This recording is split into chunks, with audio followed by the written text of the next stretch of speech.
ఎన్నికల కోడ్ కూసిన తరువాత ఆంధ్రప్రదేశ్లో తుపాకులు రాజ్యమేలుతున్నాయి. అసలు ఎటువంటి పర్మిషన్స్ లేనటువంటి తుపాకులు ఆంధ్రప్రదేశ్లో ఎన్నికల వేళ ఎక్కడి నుంచి వచ్చాయి? అసలు ఎవరు ఈ తుపాకుల్ని సప్లై చేస్తున్నారు? ఎందుకు తుపాకులు ఇప్పుడు ఆంధ్రప్రదేశ్లో కలకలం రేపుతున్నాయి? అసలు తెర వెనక ఏం జరుగుతోంది అనే అంశానికి సంబంధించి మనతో మాట్లాడేందుకు ప్రముఖ రాజకీయ విశ్లేషకులు, ప్రముఖ సీనియర్ జర్నలిస్ట్ సిఎస్ రావు గారు మనతో ఉన్నారు. సార్తో మాట్లాడదాం. సార్ నమస్తే. సార్ నమస్తే. సార్, ఎన్నికల కోడ్ కూసిన తరువాత ఆంధ్రప్రదేశ్లో తుపాకులు కలకలం రేపుతూ ఉన్నాయి. అసలు లైసెన్స్ లేనటువంటి తుపాకులు ఆంధ్రప్రదేశ్లో ఎక్కడి నుంచి వచ్చాయి? ఎవరు తెప్పించారు? ఎన్నికల కోడ్ అమల్లో ఉన్న నేపథ్యంలో ఇప్పుడు తుపాకులతో పనేమైంది? ఎందుకు వచ్చింది? అసలు తెర వెనక ఏం జరుగుతుంది? ఏ పార్టీల హస్తం ఉంది అంటే ఏం చెప్తారు?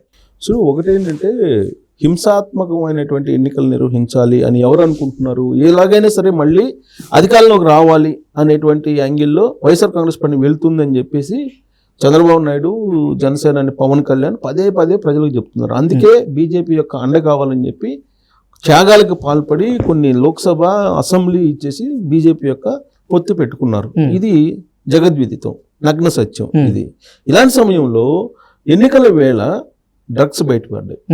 అది కూడా ఎక్కడ? విశాఖ కేంద్రంగా చేసుకొని. విశాఖనేమో ఒక అద్భుతమైనటువంటి రాజధానిగా చేస్తానని చెప్పి జగన్మోహన్ రెడ్డి చెప్తున్నారు. ఋషికొండలో 500 కోట్లు పెట్టి అక్కడ ఒక విలాసవంతమైన భవనాన్ని నిర్మించుకున్నారు. ఇవాళ వాట్సాప్లో ఒక ఫోటో వచ్చింది. ఆ ఫోటో చూస్తే నాకు ఇది చూస్తే జగన్మోహన్ రెడ్డి నిజంగా ఏమనుకుంటాడో అనిపించింది. ఏంటంటే ఆ ఫోటో ఋషికొండ మీద ఎక్కుంటాడు జగన్మోహన్ రెడ్డి, బైనాకులర్తో చూస్తూ ఉంటాడు. బైనాకులర్తో చూస్తే దాని కింద క్యాప్షన్ రాశారు. ఏం క్యాప్షన్ రాశారంటే, డ్రగ్స్ ఓడ ఎక్కడి వరకు వచ్చింది కింద అని చెప్పి చూస్తున్నాడు అక్కడి నుంచి. అంటే ఆ పరిస్థితి వచ్చింది అని అంటే ఎక్కడ ఏం జరిగినా జగన్మోహన్ రెడ్డి చేశాడు అనేటువంటి ఒక ప్రచారం అయితే జరుగుతుంది.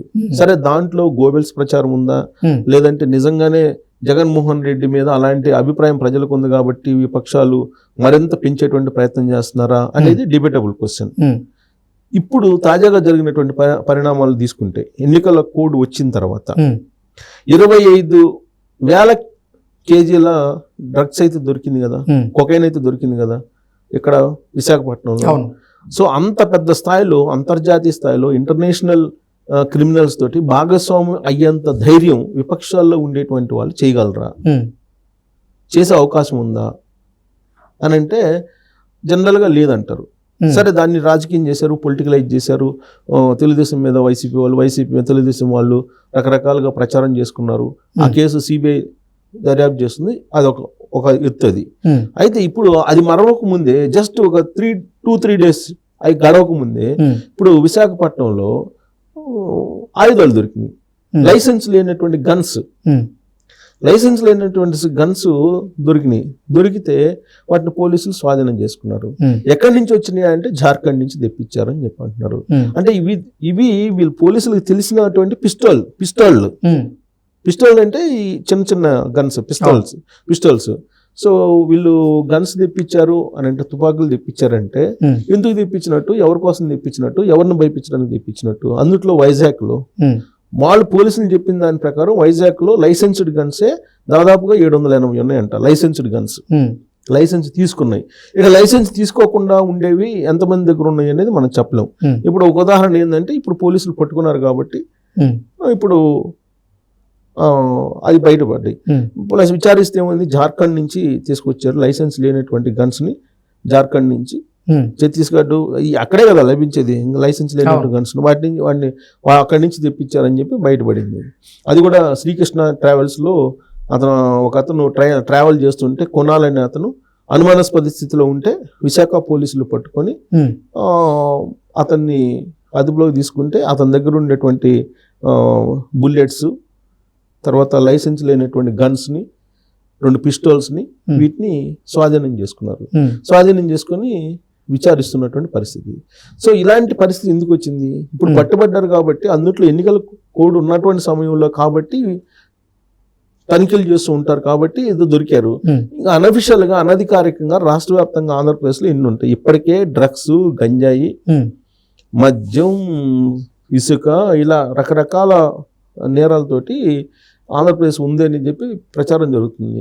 రకరకాలుగా చెప్తున్నారు. అదొక శ్రీలంక అంటారు, అదొక ఆఫ్ఘనిస్తాన్ అంటారు, అక్కడ తాలిబన్స్ ఉన్నారు అంటారు, తాలిబన్స్ టైప్లో తయారు చేశారు వైఎస్ఆర్ కాంగ్రెస్ పార్టీ కార్యకర్తలు అని చెప్పి రకరకాలుగా ఇప్పుడు తెలుగుదేశం పార్టీ కానీ జనసేన కానీ చెప్తా ఉంది.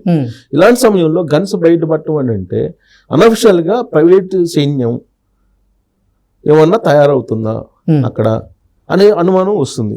దానికి సంబంధించి ఇప్పుడు పూర్తి న్యూస్ ఏంటంటే యాక్చువల్గా పోలీసుల వర్షను ఈ ఆయుధాలు లైసెన్స్ లేనటువంటి ఆయుధాలు ఉన్నటువంటి క్రమంలో విశాఖలో ఆయుధాల కలకలం ఏంటి, joint commissioner of police Fakirappa ఆయన వెల్లడించిన వివరాల ప్రకారం లాస్ట్ ఇయర్ మార్చి 15న విశాఖలో శ్రీకృష్ణ ట్రావెల్స్లో జార్ఖండ్కు చెందిన కొనాల్ శ్రీవాత్సవ్ అనే వ్యక్తి విశాఖ నుంచి బెంగళూరు వెళ్ళడానికి బస్సు ఎక్కాడు. విశాఖ నుంచి అతని తీరు అనుమానాస్పదంగా ఉండటంతో ట్రావెల్స్ మేనేజర్ శివ నాగరాజు ప్రశ్నించారు. అతను ఫస్ట్ ట్రావెల్స్ అతనే ప్రశ్నించాడు అతన్ని అనుమానాస్పదంగా ఉండడని. అతని వద్ద ఉన్నటువంటి బ్యాగ్, కొనాల దగ్గర ఉన్న బ్యాగ్ని తనిఖీ చేశారు. తనిఖీ చేస్తే అప్పుడు అతను శ్రీవాత్సవ్ తడబడ్డాడు, అక్కడి నుంచి పారిపోయాడు అతను. ఆ సమయంలో అతని బ్యాగ్ నుంచి ఒక ప్యాకెట్ కింద పడింది. ఆ ప్యాకెట్లో ఏముంది, ఒక రివాల్వరు, ఒక పిస్తోలు, 2 బుల్లెట్లు ఉన్నాయి. వాటిని శివనాగరాజు ట్రావెల్స్ యాజమాన్య ట్రావెల్ కార్యాలయంలో భద్రపరిచి వాటితో ఫోటోలు దిగాడు. వెంటనే పోలీసులకు అప్పచెప్పాలి కదా, అతను ఫోటోలు దిగాడు. ఫోటోలు దిగి ఇటీవల అతని వద్ద ఈ ఆయుధాలు ఉన్నట్టు టాస్క్ ఫోర్స్ పోలీస్ అప్పటిదాకా లాస్ట్ ఇయర్ 18వ తారీఖు మార్చి 15వ తారీఖున బయటపడితే ఇతను ట్రావెల్స్ నాగరాజు అని అతను ఏం చేశాడు, ఫోటోలు తీసుకొని వాటితోటి ఎవరెవరిని భయపించాడో తెలియదు. కానీ టాస్క్ ఫోర్స్ పోలీసులు ఈ ఫోటోలు దిగినటువంటి వాటిని గమనించారు.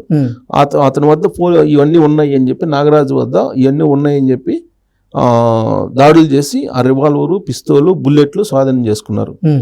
శివనాగరాజుని అరెస్ట్ చేసి అతను ఫోన్ను స్వాధీనం చేసుకున్నారు.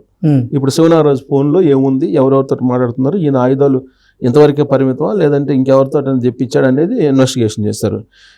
ఈ ఆయుధాలు వదిలి వెళ్ళిపోయాడు కదా లాస్ట్ ఇయర్ కొనాలనేటువంటి అతను ఇంతవరకు దొరకలా. అతని కోసం పోలీసులు గాలిస్తున్నారు అంటున్నాడు. ఎందుకు అతను దొరకపోవడం ఏంటి అసలు? అప్పుడే కనుక శివనాగరాజు కనుక కంప్లైంట్ చేస్తే ఇమీడియట్గా పట్టుకున్నాడు కదా. విచిత్రంగా ఏంటి చెప్పిన, పోలీసులు ఇన్వెస్టిగేషన్ చేసి ఇతను యూకే పోయినాడని చెప్తున్నారంట. శివనాగరాజా లేకపోతే కునాలు యూకే పోయాడు అంటే ఇక్కడ నేరాలు చేయటం, యూకేకి వెళ్ళిపోయటం. ఇప్పుడు యూకేకి ఎవరు పంపించినట్టు, మరి యూకేకి ఎవరు పంపించినట్టు, ఎలా పంపిస్తారు? దీని వెనక పెద్దోళ్ళు ఉంటేనే కదా ఇంత జరిగేది. ఆ కొనాలని అతను మామూలుగా అయితే అక్కడ వదిలిపెట్టి వెళ్ళిపోయి కాముగా ఉండేవాడే కదా. అసలు పోలీసులు 1 ఇయర్ పాటు ఎందుకు ఇన్వెస్టిగేషన్ చేయలేదు వాళ్ళకి తెలియదు. ట్రావెల్స్ యజమాని శివనాగరాజు సంవత్సరం పాటు, ఇప్పుడు ఆల్మోస్ట్ సంవత్సరం అయింది కదా, సంవత్సరం నుంచి ఎందుకు పెట్టుకున్నాడు అంటే దీని వెనక ఒక ప్రీ ప్లాన్డ్ సంబంధించినటువంటి అంశం ఉన్నట్టే కదా. సో ఇప్పుడు ఆ పిస్టల్ 2 డాల్ఫిన్ ముద్రలు ఉన్నాయంట, దాని మీద పిస్తోల్పై 2 డాల్ఫిన్ ముద్రలు అంటే ఎక్కడ తయారు చేశారు ఏంటి అనేది కనుక్కోవడానికి అవకాశం ఉంటుంది. ఆ డాల్ఫిన్ ముద్రల ద్వారా ఇప్పుడు కనుక్కోవాలి ఇప్పుడు పోలీసులు. ఇప్పటి వరకు నగర పరిధిలో 783 మంది లైసెన్స్ ఉంది, వాటిని హ్యాండ్ ఓవర్ చేసుకున్నారు. ఎన్నికల కోడ్ అమల్లోకి వచ్చింది కాబట్టి జనరల్గా ఆయా స్టేషన్ల పరిధిలో ఉండే వాళ్ళు తీసుకుంటారు. సో ఇప్పుడు దీన్ని మనం ఏ విధంగా విశ్లేషించుకోవాలి? అసలు ఆయుధాలు తీసుకొచ్చిన కొనాలు దగ్గర అతను శివనాగరాజు తీసుకోవడం ఏంటి? శివనాగరాజు 1 ఇయర్ పాటు అతని దగ్గర ఉంచుకొని ఎవరెవరిని బెదిరించాడు ఇప్పటిదాకా? అసలు ఉంచుకోవడానికి ధైర్యం ఎలా చేశారు ఆ శ్రీకృష్ణ ట్రావెల్స్ నిర్వాహకుడు? సరే, పోలీసులు ఇప్పుడు అసలు ఇన్వెస్టిగేషన్ ఎందుకు తెలియలేదు ఇప్పటి వరకు? సో ఇప్పుడు డాల్ఫిన్ ముద్రలు ఉన్నాయి, పిస్టోల్స్ ఉన్నాయి, బుల్లెట్లు ఉన్నాయి, ఇవన్నీ అంటే విశాఖను ఒక డాన్ కేంద్రంగా మార్చేశారు అని చెప్పడానికి ఈ ఎపిసోడ్ పనికి వస్తుంది మనకి. ఫకీరప్ప వెల్లడించినట్లు వివరాల ప్రకారం అక్కడ ఏం జరిగింది అనేది 1 ఇయర్ నుంచి ఇది బయటపడలేదని అంటే, అక్కడ 783 లైసెన్స్డ్ పిస్తోళ్ళు ఉన్నాయంటే లైసెన్స్ లేకుండా ఎన్ని ఉంటాయి? అసలు వైజాగ్ని ఏం చేయాలనుకుంటున్నారు? వైజాగ్ని ఒక డాన్ సామ్రాజ్యంగా మార్చాలనుకుంటున్నారా? డ్రగ్ సామ్రాజ్యంగా దాన్ని ఒక డాన్ లాగా మార్చేసి, డెన్ లాగా మార్చేసి, ఆ డెన్లో డాన్లు పెట్టుకొని ఈ పిస్టోళ్ళు, ఈ తుపాకులు ఏంటి, పిస్టోళ్ళు ఏంటి, రివాల్వర్లు ఏంటి, బుల్లెట్లు ఏంటి, విశాఖ లాంటి చోట్ల ప్రశాంతంగా ఉండేటువంటి పట్టణంలో ఇలాంటివి జరుగుతున్నాయి అంటే ఏమనుకోవాలి? సో దీని వెనక ఖచ్చితంగా ఒక కాన్స్పిరసీ ఉంది. ఖచ్చితంగా ప్రభుత్వంలో ఉన్న పెద్దల యొక్క ప్రమేయం లేకుండా ఇంత పిస్టల్ వ్యవహారం నడవద్దు అని చెప్పి మనం భావించడానికి అవకాశం.